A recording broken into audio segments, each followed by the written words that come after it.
Paneeli pealkirjaks on meil linn, kus on aega.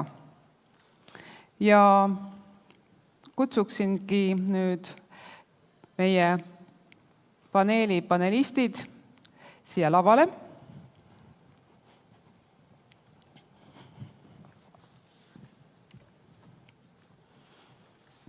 Ja kes kohe istuda ei taha, võib mänguväljakule minna, kiikuma ja võime ka sealt intervjuu teha. Linn, kus on aega. Alustame koolipapast. Meie paneelis on Prantsuse Lütseumi direktor Peeter Pedak, kes hoolitseb selle eest, et meie kooliõpilased oleksid targad ja oleksid õnnelikud. Kõigepealt alustuseks küsimus, Peeter, sulle. Mida sina teed iga päev selleks, et sinu kooliõpilased oleksid õnnelikud? Aitäh, Helen. Tere kuulajatele. Oleme tänulikud kõigile, kes pööravad meile tähelepanu, ei scrolli telefonis, eks? Luban sellise pedagoogilise remargi kohe alustuseks. See, mida mina või iga asutus, mis tegeleb tegelikult teise inimesega, saab teha seda, et ta pöörab teisele inimesele tähelepanu. Just nimelt see aeg, kui me oleme koos, kui me oleme juba tulnud ka siia saali koos, et me oleme juba oma lühikestest elupäevadest kulutanud selle 1 tunni, et siin koos istuda, et me siis päriselt kuulame teineteist, pöörame talle tähelepanu ja koolis saame me seda teha siis, kui seal on, ütleme, optimaalne arv inimesi. Et kui me räägime, et linn, kus inimesel on aega, siis see on ka linn, kus inimesel on ruumi. Aitäh, lähme edasi. Meie järgmine panelist on Signe Lass, kes on Helmes Grupi talendijuht ja pikalt töötanud finantssektoris. Ja praegult on Helmes Grupis üle 1000 töötaja. Helmes Grupp loob ärikriitilisi tarkvaralahendusi. Kuidas sellises ettevõttes, mis pakub just nagu efektiivseid toimimismudeleid era- ja avalikule sektorile ja organisatsioonidele, mõtestab aega oma organisatsiooni kontekstis? Et kuidas teie mõtlete oma töötajate aja peale nii, et neil oleks seal hea olla ja et nad oleksid õnnelikud? Tere ka minu poolt. Ja ma arvan, et aeg on hästi oluline faktor, sest seda on täpselt kindel hulk igas päevas. Ja meie üks väärtusi on efektiivsus. Ja see nagu viitab sellele, et me tegelikult otsime kõiges siis nii-öelda sellist kõige paremat ja mõistlikumat lahendust. Igapäevaselt töökollektiivis või töökeskkonnas ma ütleks niimoodi, et see aja, mida me oleme aru saanud nüüd eriti ka siis selle koroona ajal, et see aeg töökeskkonnas on oluline just koos tegemiste võtmes. Ehk et jah, meie tööd on sellised, kus on siis erinevad dimensioonid, mingid asjad, mida me teeme hästi ise ja mingid asjad, kus me oleme kõige paremad teistega koos. Ja täna me näemegi seda, et just nimelt see põhitähelepanu läheb sellele, et kuidas neid koos tegemisi asju teha, kuidas luua see keskkond, et neid asju on hea teha. Otsida seda aega ka, sest selleks on vaja aega leida ja ka leppida juhtidega kokku, et seda aega on vaja. Aga jah, et siis inimene saab ka nagu head emotsioonid ja tulemuse sellest koos tegemisest. Aitäh! Järgmiseks tutvustan panelist Mari Rulli, kes töötab Tallinna Vaimse Tervisekeskuse juhina. Mari on sotsiaalvaldkonna ekspert ja oma valdkonnas töötanud mitmeid aastaid. kus ja nende aastate jooksul on panustatud just erivajadusega inimeste töö- ja haridusvõimaluste loomisesse. Nüüd viimased 2 aastat on olnud väga keerulised just inimeste vaimse tervise seisukohast. Kuidas teie igapäeva tegemises püüate leida inimestele seda õnnetunnet? Nendele inimestele, kes on oma muredes teie juurde pöördunud või te ise olete need inimesed üles leidnud? Aitäh, mul on hästi hea meel, et kuulates kogu konverentsi esinemist, et vaimse tervise teema tuli selle paneeliga ka hästi tugevalt juba teie ettekandes sisse. Et ma mõtlesin, et ma räägin teile ühe konkreetse näite, et mida siis me Tallinna linnas, et ma olen ise natuke alla 2 aasta Tallinna linnas süsteemis töötanud, et mida meie siis targa linnana, minu jaoks targa nii-öelda lahenduse näitena oleme käivitanud, et me teame COVID-i olukorda ja meie fookuses on olnud just sellel kevadel, varakevadest alates noored 12–24, ja see on tõesti olnud koosloomeprojekt, et 2 hullu algatajat, aga tõesti selja taha tulid kõik linnaasutused, lastekodu, turvakodu, nii-öelda minu juhitav asutus, lastekaitse. Ja me oleme proovinud siis koos leida neid lahendusi, võttes arvesse, et vaimse tervise spetsialiste, me teame järjekorda seda kriisi, mis on, seda me täna ei lahenda ja kas alati peabki. Ma võin oma kogemusest ja kolleegide kogemusest öelda, et alati see nii-öelda teraapia või psühholoog, et temal on piiratud võimalus aitamiseks, et kui sul sellele noorele ikkagi konkreetseid lahendusi pakkuda ei ole, siis tegelikult ka see teenus ei pruugi seda noort aidata.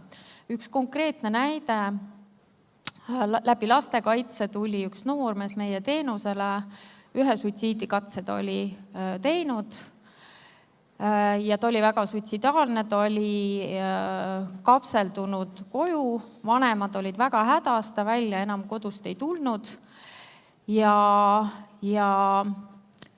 ütleme, oli märksõna töö see, mille läbi me saime selle noore oma teenusele, me pakkusime, ütleme, suvel oligi meie suur nii-öelda õppimise koht see, et töö märksõna oli nii lastevanematele kui noortele see nii-öelda konks, millega nad haakusid kõige paremini. Me saime väga sotsiaalselt äreva noore tööle surfiklubisse, ta oli väga, selles mõttes tal eneseusk kasvas väga kiiresti, ta tegi palju rohkem töötunde, kui ta planeeris. Me leidsime ka üles tema huvi oli kunst, EKA lõpetanud kunstnik hakkas teda juhendama, täna nad panevad ja valmistavad ette portfooliot, et EKA-sse astuda. Et ütleme, väga kiiresti on võimalik ka selliste muude normaalsete lahendustega pakkuda seda tuge ja seda jätku. Või siis teine näide, kus oli tegemist nii-öelda nüüd väga selgelt haridusvaldkonnaga, et peres oli paar aastat tagasi traagiline sündmus, lein. Noormehel oli väga suur õpiauk matemaatikas, mis on ka tavapärane, 9. klassi lõpueksamid. Õpetajad temasse enam väga ei uskunud, et sealt midagi tuleb, sest lüngad olid suured. Me tõesti võtsime fookusesse 2 kuuga väga palju, kõik panustasid matemaatika nii-öelda eksamiks valmistumisega. Ja see noormees lõpetas eksami, ta sai 30 punkti 50. Tänaseks on ta kutsekoolis ja ta sai ka sellise enesekindluse, et ütles, ei, teie pakutud tööpraktikat ma ei taha, ma otsin ise endale töö. Loomulikult need on sellised 2 edulugu, aga nähes ja otsides ka targa linnana esiteks, et me teeksime erinevad asutused koostööd, ei sikutaks oma tekki, mis tihti ikkagi on paraku, ja et me otsiks ka muid lahendusi, kaasaks, me oleme kaasanud vabatahtlikke tugiisikuid, mentoreid, väga kihvti mehi, me tegime kampaania, otsisime mehi, see kõlab küll diskrimineerivalt, aga reeglina naised tulevad kuidagi appi, me leidsime väga kihvti mehi noortele, kes on mentorid. ja ka teiste valdkonna esindajaid ja ikkagi päriselu, töö, trenn, huviala, ka turvaline elukoht mingil hetkel. Et see on tegelikult see edu võti ja loomulikult teatud psühholoogiline abi ja see professionaalabi peab ka jääma, aga see on see püramiidi tipp tegelikult siin nii-öelda kogukond ja et see on nii-öelda see, mida ma saan öelda uhkusega, et targa linnana me oleme teinud ja me oleme saanud toetust ja loodame sellega edasi minna. Aitäh! Ja meie viimane panelist, keda siin tahaksin tutvustada, on Joosep Kaasik, kes on sellest kevadest Tallinna Põhjaprefektuuri prefekt, enne seda töötanud Tallinna Tehnikaülikoolis tippjuhina ja Joosepil on väärtuslikud kogemused rahvusvahelisest tööst ning lõpetanud on Joosep Paikuse politseikooli ja Sisekaitseakadeemia politseikolledži. Nüüd jätkates sellel viimase 2 aasta tervisekriisi lainel, mis on tekitanud ka teatavat turvatunde kadu inimeste hulgas linnas, seetõttu, et just nagu on vaba aega, aga samas seda vaba aega ka ei ole, siis seda on ka keeruline niimoodi rutiinist väljas sisustada, siis kas on märgata Tallinna linnas turvalisusega seotud probleeme viimasel aastal paaril, mis vääriks natuke rohkem tähelepanu. Et siin juba sai toodud välja see vaimse tervise probleem noorte hulgas, et need noored on ilmselgelt ka linnaruumis otsimas oma kohta, et kas meil on selliseid väljakutseid linnas täna? Loomulikult, aitäh tutvustuse eest ja loomulikult on meie töö kogu aeg väljakutsete rohke selles mõttes, et olenemata olukorrast on vaja tegutseda selle nimel, et inimestel oleks aega läbi selle, et neil ei oleks probleeme. Tegelikult see on meie kõige suurem eesmärk, nende probleemide ärahoidmine, ennetamine. Ja kui me nüüd vaatame seda viimast perioodi, siis õnneks ei saa tuua välja, et oleks mingisuguseid tohutuid muutusi turvalisuse olukorras tekkinud. Võib-olla see on iseenesest nagu isegi positiivne, et avalikust ruumist on rohkem asjad ära kolinud ja tegelikult siin vaadates kõrvale ongi need vaimsed probleemid võib-olla sellised suuremad murekohad, et need konfliktid ja probleemid tekivad inimeste kodudes ja selles keskkonnas, kus nad alaliselt viibivad ja sinna meie silm üsna tihti ei ulatu, enne kui on see probleem päris suureks kasvanud ja võt see on see koht, kus me näeme, et hästi palju tuleb omavahel koostööd teha ja siin on ka hea näide Tallinna vaates ja üldse paljude omavalitsuste vaates, kus me nagu läbi koostöö neid probleeme ka lahendame, et meie tänane mõtteviis ja lähenemine on selline, et ükspuha, mis probleemiga me tegeleme, me tahame kõik toimetada selle nimel, et see oleks viimane kord, kui me selle probleemiga tegeleksime, ehk teisisõnu, et seda enam ei juhtuks, rääkides üksikjuhtumitest. Kui me räägime nagu laiemast vaatest Tallinnale ja sellele keskkonnale, siis selgelt, millega me ka juba mõnda aega oleme tegelenud, on see linnaruum ja sellega seotud võimalused. Nimetagem neid võimalusteks, mitte probleemideks, sest et tegelikult iga muutus, positiivne muutus, mida siin linnaruumis tehakse, annab võimaluse, et mõni probleem jääb olemata. Ja täna me oleme süsteemselt proovinud ka seda teemat arendada siin koostöös erinevate ekspertide, spetsialistidega, et arvestatakse siis linnaruumi planeerimisel ka turvalisuse küsimusi ja seda igas mõttes, nii liikluse vaates kui ka üldises keskkonna mõttes. Ja minu arust see, mis sa ise ka välja tõid oma selles ettekandes, et kuskil peab ka mulda olema, et ka need on head mõtted, et mis inimestele aitavad selle linnaeluga toime tulla. Ilmselgelt ei taha meist keegi ennast ette kujutada hommikust õhtuni kogu elu elamas Lasnamäe tornmajas kuskile. Et me tahame, et seal oleks midagi muud ka teha.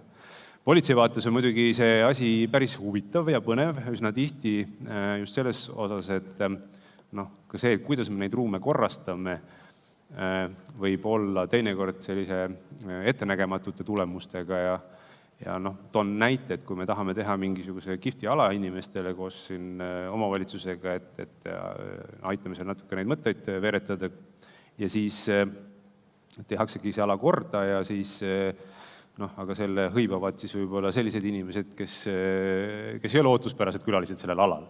Ja siis esimene reaktsioon on kohe see, et paneme selle avaliku koha kuidagi kinni inimestele, et siis neid probleeme sinna ei tule. Võib-olla laiem vaade linna vaates peaks olema ka see, et kui me ühes kohas selle probleemiga tegeleme, et kuhu ta võiks siis liikuda, mis me siis sellega edasi teeme, et ta jääks kuskile sellist olukorda, et me teeme ühes kohas asja korda ja siis see tekitab mingisuguse uue probleemi kuskile mujale. Aga meil on häid näiteid ka linnast siin olemas erinevate parkide vaba aja veetmise aladega, kus on meiega nõu peetud ja me oleme saanud oma sisendi anda. Ja midagi on ka muutunud ja ka on korrigeeritud, kui ei ole päris nii läinud, kui on alguses planeeritud, aga siin ka minu üleskutse ikkagi on, et kõik, kes tegelevad linna planeerimise küsimustega, püüaks alati seda turvalisuse aspekti jälgida ja meie siis oleme alati valmis ka sellele kaasa rääkima nii palju, kui me oskame. Nii et siit juba esimene väike nõuanne, et linna planeerides kutsuge politsei kaasa ja teeme koos veel turvalisemat linna. Lähme oma aruteluga edasi. Küsin järgmise küsimuse, Peeter, sinu käest, et meil on Tallinn saavutanud 2 märkimisväärset auhinda, roheline pealinn ja intelligentse kogukonna auhind. Kuidas näevad haridusasutused selliseid auhindu Tallinnas kui selliseid võimalusi panustada linna? Seeläbi näiteks, et kas te ka mõtlete ja räägite õpilastega, et nad elavad sellises linnas ja see on ka nemad on oma panuse sinna andnud? Tegelikult just täna hommikul enne siia tulemist oli mul lõpuklassiga ühiskonnaõpetuse tund. Ja tegimegi alguses sellise ajurünnaku, et mis see tark linn siis on nende jaoks. Ja selge on see, et tänapäeval noorte jaoks keskkonnateema on number 1. See huvitab neid väga.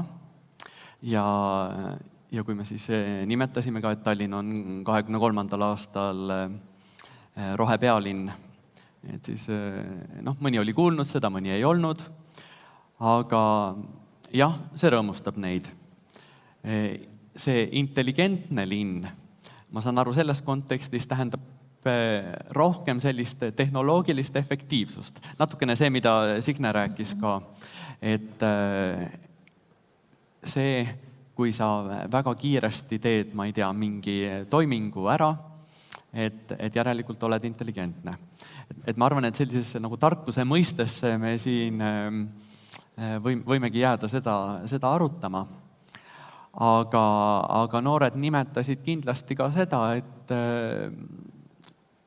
tark linn oleks see, kus üleüldine haridustase oleks kõrgem, kus ei tehtaks ebavajalikke asju. Näiteks toodi muru niitmine ka mingites kohtades. Nii. Siis nimetati ka rattateid loomulikult. See on see, mis on praegu paljudel hambus. Et kas see punaseks teeradade värvimine, on ta nüüd hea või halb. Ja isegi, et kui mõte on hea, kuidas see välja kukkus, ma ütlesin, et minul on alati natukene kahju hakata kritiseerima midagi, mille eesmärk on hea, aga välja kukub kesiselt. Aga noored ütlesid, et võime seda võtta niimoodi ratsionaalsemalt, tunnistame, oli viga, teeme paremini ja läheme edasi. Et selles mõttes noored on kaasamõtlevad, neid huvitab laiemalt keskkond, mitte ainult Tallinna, vaid kogu maailma keskkond. Ja ma väidan, et uus põlvkond on parem. Ja tahaks loota. Tahaks väga loota. Seda on rõõm kuulda, et kooliõpilased mõtlevad nii aktiivselt kaasa Tallinna linnakeskkonna kujundamisel ja näevad probleeme ja näevad neid uudseid hetki kohe ka ära. Mis on see, mida teie olete oma koolis teinud, mis on aidanud kaasa siis näiteks nende samade keskkonnaprobleemide lahendamist näiteks, et kas teie noored saavad tulla kooli jalgrattaga või millised on teie panused sellisesse kestlikumasse linna?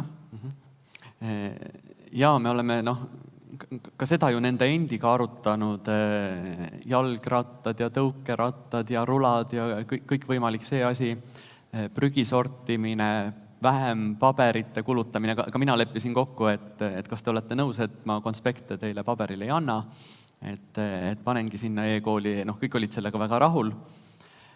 Aga mis ma arvan, mis on selline nagu mõtteviisi kujundamine, mida me peaksime koos siis noortega ja ka iseendas selleks võimaluse leidma, et mitte küsimus ei ole, et sa sordid väga hästi ära prügi, vaid küsimus on selles, et sa vähem üldse toodaksid prügi nii vaimses kui ka materiaalses mõttes. Vähem toodaksid müra, vähem korraldaksid ebavajalikke ütleme ka ilma eesmärgita kokkusaamisi võib-olla. Siin selles diskussioonis on just vaimne tervis tugevalt läbi käinud. Kuidas on, me rääkisime noortest, kas meil on eagruppe, keda me täna võib-olla nii palju ei kõneta, sest nad on vaikselt oma kodus, näiteks eakad? Ja ma just tahtsingi öelda eakad, et kui me vaatame ka kurbi suitsiidinumbrit, siis tegelikult eakate, me reeglina inimesed ei räägi sellest ja ma arvan, et tavainimene ei kujutagi ette, et tegelikult eakate sihtrühmas on tegelikult suitsiidinumbrid kõrged. Et eakad on kindlasti, palju tööd on kindlasti, on hakatud rohkem tegema, igasuguseid algatusi on ka, kuidas eakatele sellist seltsi pakkuda. Aga eks ta ongi, see peab juba maast madalast hakkama nagu seda mõtteviisi, et kuidas me kogukonnana suudaksime tänapäeva ühiskonnas ikkagi kokku hoida, seepärast, et ikkagi päris kurb on, eks neid põhjuseid on erinevaid, et kas suhted on nii katki või tõesti inimene ongi hästi üksi jäänud või siis ka töökollektiivid, et kui sa lähed pensionile, et see on nagu mõnele ikkagi täiesti nagu sihuke surmaenne otsus, et kuidas, mida me teeme ja kuidas me neid ühiskonnagruppe kokku viime. Et kunagi ma ise tegin ühte teadusprojekti, kus ma intervjueerisime hästi eakaid hooldekodudes ja need olid ühed kihvtimad jutuajamised. Et ikkagi ka see, et see noorev põlvkond või me nendega räägiksime, tegelikult on nad nagu ju selline varasalv ja väga kihvti ütlemisega, nii et alati reeglina sai väga palju nalja. Et eakad on kindlasti üks sihtrühm, kellega me tegelikult ei tegele, see on selge. Kas me saame väita, et nii nagu teisteski suurtes linnades on üksildus, üks selliseid probleeme, mis kummitab meie tänavad? Ja üksindus on, ja selliseid ikkagi meie sihukest kultuurilist, et kus on need kohad, kus me kokku saame. Minu enda poeg, kes on 21, tema ütles ka, vaatas seda panelista, andis mulle nõu, ütles nii, politsei on alati see, kes tuleb parki, ajab meid ära. Et ütleme, et tegelikult neid kohti, kus sa ei pea maksma. Me räägime küll kohvik, restoran, aga tegelikult meil on raamatukogu see koht, kus me saame minna, aga seal ei ole selline nii-öelda suhtluse koht. Et kas me keskkonda, ja näiteks siin on ka, meil on seal nii-öelda väikelapsele, siin näidised, aga kus näiteks teismelise või eaka, on tekkinud, ei saa öelda, me oleme arenenud, meil on pinksilauad, meil on male või kabe mängimise kohad. Parkuur. Jaa. Aga siis võib-olla mõelda ka natuke veel kastist välja, et mõeldes meie ilma peale, et kas, et ei ole bussipeatus see, et kas on mingid siuksed ägedad kohad, kus ma saangi tulla, võib-olla istuda ja ma ei tea, mõtteliselt, et kui ma seal istun ja parem koht on tühi, siis ma tegelikult annan märku, et tule räägi minuga või et natuke veel keskkonda teha neid, kus ma ei pea maksma. Tegelikult me ikkagi igal sammul peame tänapäeval maksma ja ega see on ikkagi stressi tekitav ja kõigil ei ole seda võimalust. Isegi kellel on, ikkagi on see koht, et kus sa siis oled ja suhtled ja kokku saad. No kui ma seda kuulan, siis mul tekib täiesti üks-ühene paralleel, et kui meie arutasime ka, et mis on siis see unistuste linn või kus on õnnelikud inimesed, siis tegelikult ma arvan, et see mitmekesisus, ükskõik kus ma töötan või kus ma elan, et meil kaoksid ära need piirid, et on olema magalarajoonid ja siis on mingi transport, mida me peame lahendama ja siis ma olen mingis järgmises kohas, kus ma peaks olema jälle mingisuguses kindlas kohas, kindlas viisis. Et meie tunneme ka täna seda, et töökeskkond tegelikult tähendab seda, et murrab nagu sellest hoonest välja. Ja see ongi inimeste ootus, et nagu ma ütlesin, et me tuleme tööle selleks, et olla koos ja teha neid asju, kus meil oleme kõige paremad koosloomes. Ja ma arvan, et sama kehtib mul endal hästi eakas isa, kes meiega koos elas veel hiljuti. Temal oli sama häda, et me läksime kõik hommikul ära ja siis neid kohti, kuhu ta suutis kas jala minna või bussiga, ja kuna ta väga kehvasti nägi, siis näiteks bussipeatuses need plood olid kõik nii väiksed, et lõpuks ta loobus, et just, et kui palju on nendes keskkondades, kus me oleme, just seda mitmekesisust. Et ma arvan, et see on nagu kõigi vanusrühmades isegi, ma ütleks, et universaalne, et kui me suudaks seda rohkem luua, et me ei eralda ära mingisuguseid piirkondi. Kuidas me suudaksime, Joosep, luua seda õnnelikku linna, kus 8-aastane ja 80-aastane oleksid linnaruumis kohal, oleksid õnnelikud? Jube hea küsimus, keeruline vastata. Et tegelikult ju, mida mina tunnetan või näen, et linn kui selline või üldse kohalik omavalitsus on üks huvide kokkusaamise platvorm tegelikult. Ja see on hästi põnev konstruktsioon, et me siin räägime praegu ühest punasest jalgrattateest, mis on palju kirgi kütnud ühtepidi. Teistpidi on mingi hulk inimesi, kes täna ilma autot hakkama saa ja kirub jälle mingisugune asi tehtud siia ette, et takistuseks meile on. Et see on kogu aeg siukse tasakaalu otsimine nende erinevate huvide vahel ja seesama noorte näide on ka väga hea näide selle koha pealt, et meil pole selle vastu midagi, jumala eest, mängige palli kuskil platsi peal, tehke mida iganes. Seni, kuni naabrid ei hakka meile kaebama sellega. Ei, loomulikult, jah. See on nüüd see koht, kus ma toon näite, see ei ole küll Tallinna lähedalt üks näide, aga iseenesest on ka seal niisugused võimalused mõnusate kokkulepete sõlmimiseks, et kui siis võetaksegi need noored, räägitakse, kohalik kogukonnaga räägitakse, et palli mängimine seal platsi peal on okei, ma ei tea, kella 11-ni. Et siis nagu see on nagu kokkulepe sellest, kui mõlemad pooled kinni võivad, siis probleemi ei teki üldjuhul. Et tegelikult ega see linnaruum tervikuna on üks suur hulk kokkuleppeid ja nende kokkulepete sõlmimine on kõige keerulisem osa ja kõige konfliktsem osa selles protsessis ka kindlasti, et kuidas ikkagi jõuda sinnamaani, et sa saad enam-vähem rahuldada kõiki huvisid. Ei ole võimalik ühe poole huvisid teistest nagu ettepoole tõsta, seda peab kogu aeg arvestama, et on alati ka olemas keegi teine grupp, kellel on mingisugused sootuks teistsugused huvid. Mis mina nagu võib-olla õnnelikkuse ja linna mõttes, see on nagu ka hulk paradokse, mida võib-olla tasub nagu silmas pidada, et me siin hästi palju räägime tehnoloogiast, selle arengust, et see on väga kihvt asi, aga samas teiselt poolt jälle, kui niimoodi filosoofilist arutada, jõuame sinna, et kunagi pole nii vähe aega olnud, kui meil täna on. Vaatamata selle, meil on terve hulk igasuguseid abimehi, kes meid aitavad igal sammul, et see on üks nagu selline probleem, mis siis nagu on välja tulnud ja mina arvangi, et võib-olla sellise, kui nüüd vaadata politseiniku pilguga seda linna, siis mis oleks ootus ühele targale õnnelikule linnale, oleks see, et kõik see, mis on nagu ühiskonnas aktsepteeritav ja mõistlik, on tehtud inimesele hästi mugavaks. Ja see, kui sa eksid kuskil, siis need tagajärjed minimaliseeritakse ära läbi tehnoloogia.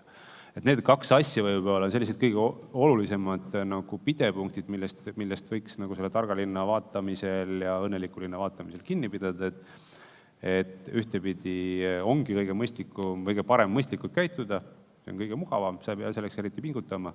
Ja teistpidi siis, et kui sa midagi valesti teed või sa eksid kuskil, siis need tagajärjed on nagu minimaalsed või ütleme, ka meie vaates, ma ei tea, kas või mingi kaamerapilt aitab siis tuvastada seda olukorda ja pärast selgeks saada, kes on see pahategija ja temaga tegeleda. Seal on nagu terve rida sellised aspektid.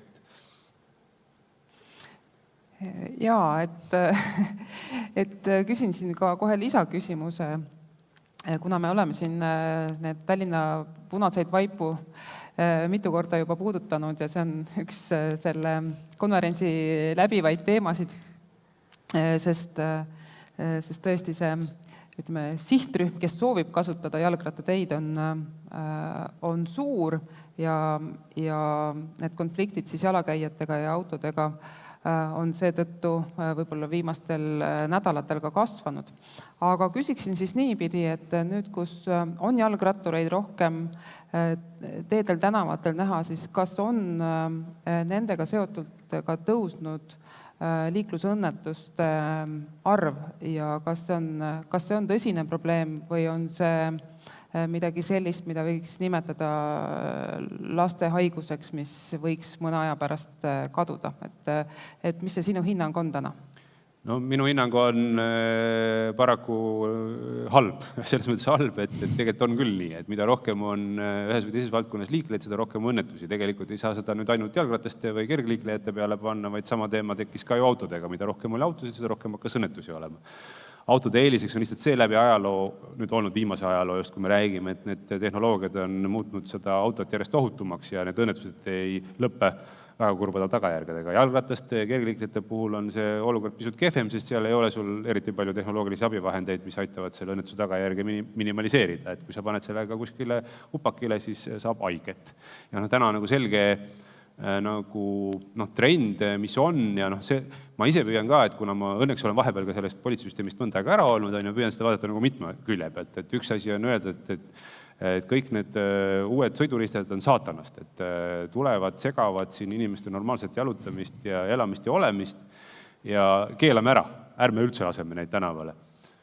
Okei, aga et kus me siis selle kaudu jõuame, ma arvan, et ühte uut asja, mis on tekkinud, milleski ilmselt ei ole mõistlik ära keelata, see on uus transpordiviis, teistpidi see aitab kaasele rohelisele keskkonnale ja kõigele muule sellisele, et võib-olla oleks mõistlik ikkagi leida mingisugune jällegi kokkulepe ja täna siin ka riigi tasandil on püüdnud kokkuleppeid sõlmida, aga siiski tuleb tunnistada, et see meil on eriti täna see pildis renditõukside teema, mis on toonud kaasa märkimisväärsel hulgal inimeste vigasaamist, mida võib-olla varasemal ajal oli oluliselt vähem.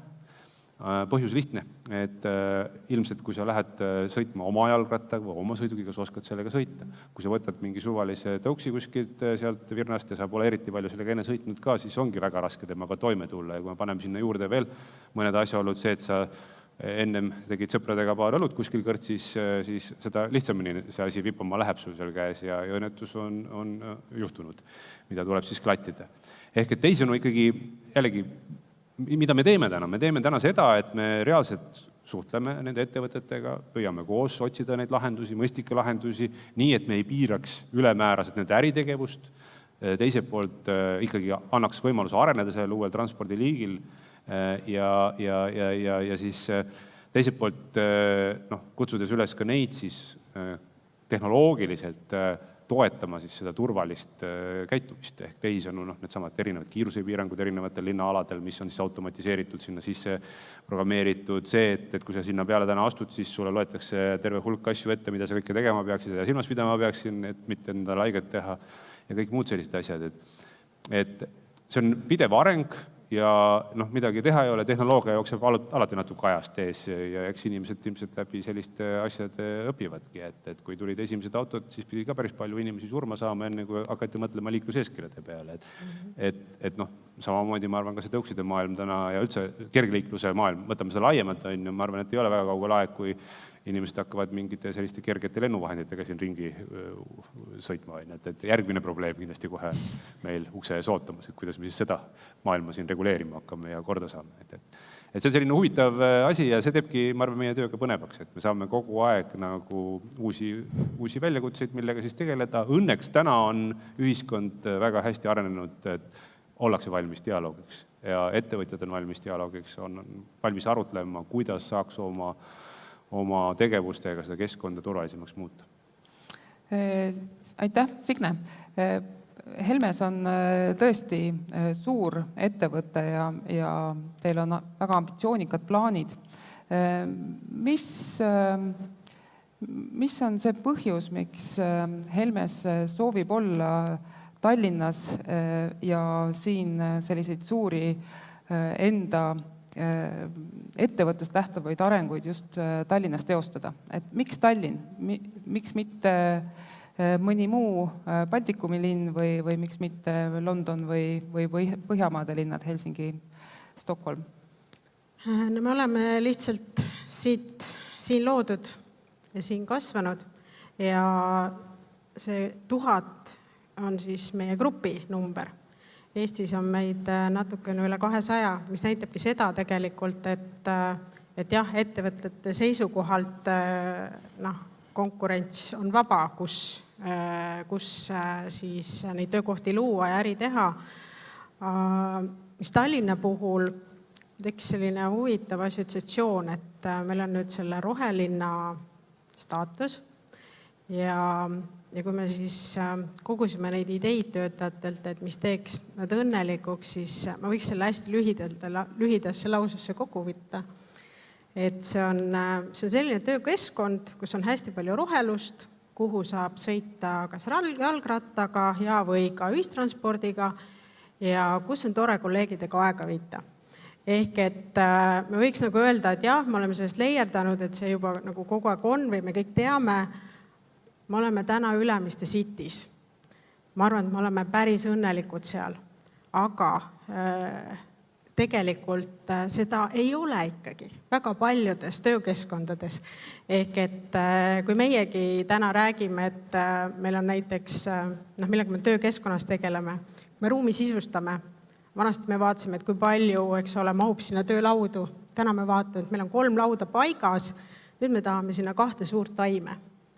Et ma arvan, et sama loogika võiks olla ka linnaruumi arendamisele, et tegelikult inimesed tahavad tulla tagasi või olla tagasi looduse keskel, et miks me kõik, valglinnastume. Et kui me suudame neid keskkondi ehitada selliselt, siis ma arvan, et need inimesed on seal õnnelikud. Just nimelt nad ei jää ka koju kinni, sest neil on põhjus tulla ennast hästi selles keskkonnas tunda. Ja see ongi see, ma arvan, et mis määrab ka, kui palju inimesi me leiame. Ehk et kui tööturud IT-sektoris on igas riigis väga keerulised, seal riigis, kus see keskkond on parem, kus me suudame nagu lihtsamini kasvada, siis see ongi see argument, ma arvan, ettevõtluse jaoks ka. Ja meil on ka hea, meil läheb hästi, kui me inimesed on õnnelikud. Ja siis nõuanne number 2 meie paneelis täna Tallinna linnale, et on inimesed valmis koosloomeliseks rohepöördeks Tallinna linnas, et oleks vaja leida neid kohti, neid näiteid, oleks vaja leida kohti, kus saaks istutada puid ja saaks istutada ka lilli. Et andkem inimestele see võimalus. Seda laadi tegevused on tavapärased näiteks Suurbritannias, kus ka kogukonnad ise koguvad raha selleks, et hooldada puid või jaotatakse see vastutus omavahel ära, et neid linnaparke või linnaparkides olevat teatud puid siis hooldada. Et see rohelisus linnas on meile ikkagi võimalus, mitte takistus, et me ei saa neid puid panna seetõttu, et meil on torustik seal asfaldi all. Et tegelikult ju saaks ja saaks võib-olla ka natuke teistsuguseid puid, et siin lihtsalt tuleks mõelda sellele, et toome looduse tagasi linna. Nii et toome looduse tagasi linna 2023, eks ole? Üks märkuse juurde, tehkem sinna ka inimestel olemise kohti, et jällegi politseivaaturnurgast, kui on väga kihvt park kuskil, siis kui sinna tekivad spontaansed kogunemiskohad, siis see võib-olla ei ole väga hea, siis tuleb neid kogu aeg sättida ja vaadata seal, aga võib-olla kui on loodud spetsiaalsed kohad, nii nagu näiteks RMK teeb metsa kohti ja võiks ka samamoodi olla linnaruumis nagu sellised kohad, kus saab viibida ja seda tuleb kogu aeg korras hoida. Just. Kas need olemise kohad on midagi sellist, mida meil Tallinna linnas oleks vaja, et me ennem just puudutasime varateismelisi, teismelisi ja vanemaid inimesi, et sellise tervikliku linna vaates on tore, kui meil on koos olemise kohad avalikus ruumis, aga ka sellised üksinda olemise kohad. Kas see on midagi, või väikeste gruppidega olemise kohad, kas see on midagi sellist, mida Vaimse tervise keskus ka näeks?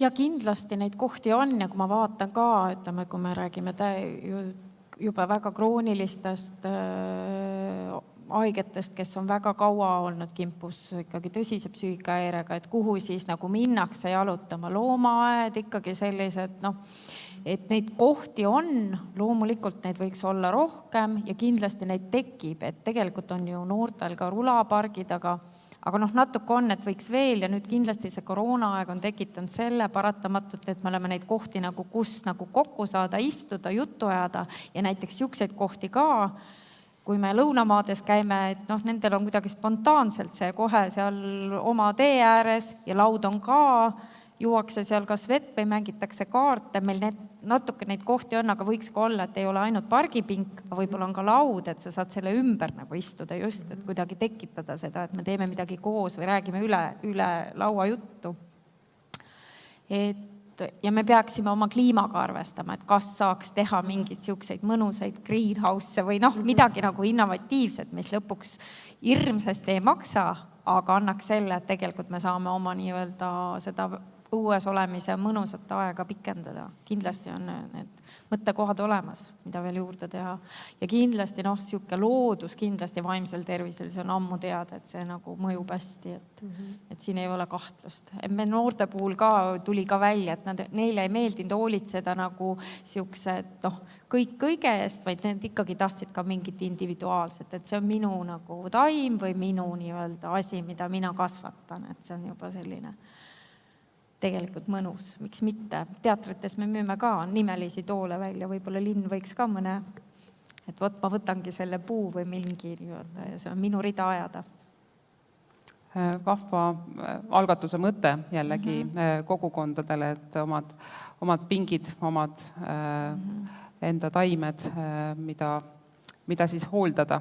Kogukonnaaiad on tegelikult ka juba linnas olemas nii mõneski kohas ja toimivad päris hästi. Ja kogukonnaaiad kindlasti on sellised positiivsed kokkusaamise kohad ja ka need kohad, kus näpu saab mulda panna.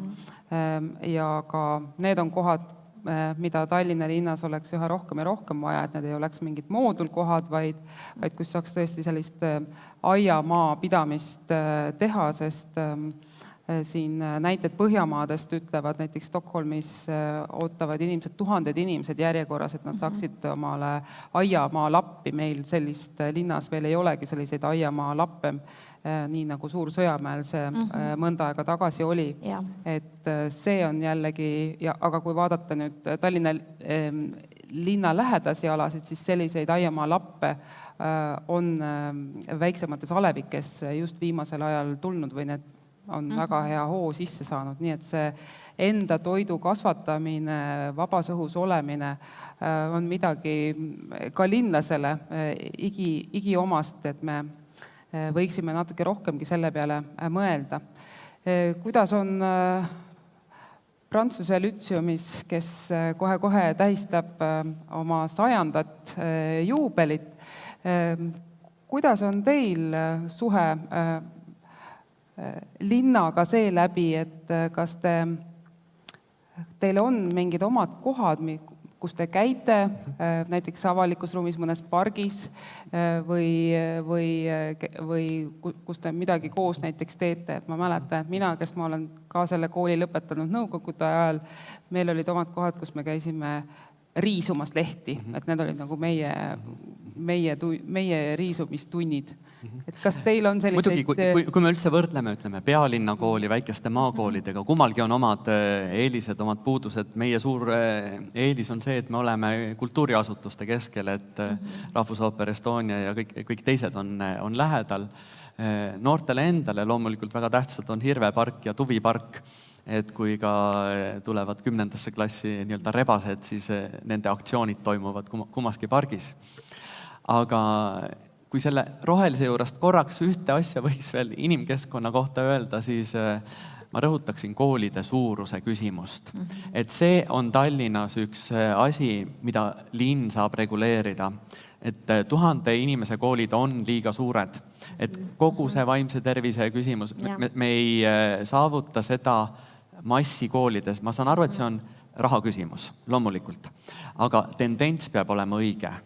et kui ka riigigümnaasium, mis siia rajatakse, on ikkagi 1000 inimesega, 10 paralleelklassiga, et siis see tendents ei ole õige ja meie võimuses on seda muuta. Ja selle õnnelikkuse kohta tahan veel öelda seda, et mina olen veendunud, et inimene on õnnelikum siis, kui ta enda asemel mõtleb rohkem teiste peale.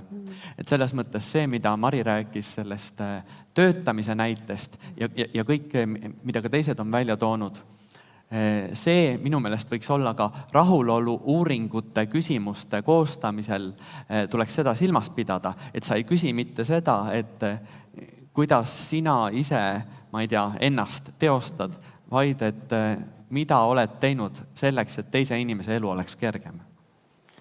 See on imehea mõte, nõuanne jällegi Tallinna linnavalitsusele rahulolu küsimuste väljamõtlemisel, aga hea nõuanne meile kõigile, et paneme endale jalga selle 8-aastase lapse või teismelise kingad või siis eaka kingad ja vaatame linna läbi selle perspektiivi ja püüame parandada. Ma näen, et aeg on otsas, aga ma lihtsalt ütlen, kuna siit tuli, et raha küsimus. No, me peame natuke seda mõtet hakkama muutma, et kui me seal investeerime, see on investeering. Neil hilisemad kulud on väiksemad raudselt. No, siin ei ole küsimust. Me oleme liiga vähe ka Eesti riigis arvutanud, aga välismaal teatud arvutusi on ju tehtud, mis tähendab 1 aasta vähem näiteks haridust. Mis see tegelikult maksma läheb, kui me räägime rahast? Ja tegelikult me räägime investeeringust, mitte nii-öelda kulust. Õnn võib peituda ka rahas, aga mitte ainult. Aitäh teile ja lõpetame siis selle paneeli väikese sõnavõtuga. Ja me kogusime töötajalt mõtteid ja siis me vaatasime ka, et see väga hästi need ideed ei tulnud e-maili teel ja siis panime plakati üles, nad ise kirjutasid siia, nii et ma hea meelega annaks siis kellelegi üle, kes Tallinna poole pealt on nõus võtma selle vastu, et siin on need head ideed kõik sees, et mida siis inimesed volikogu esimest tuleb perustu võtta. Ma usun, et siin, see on heades kätes.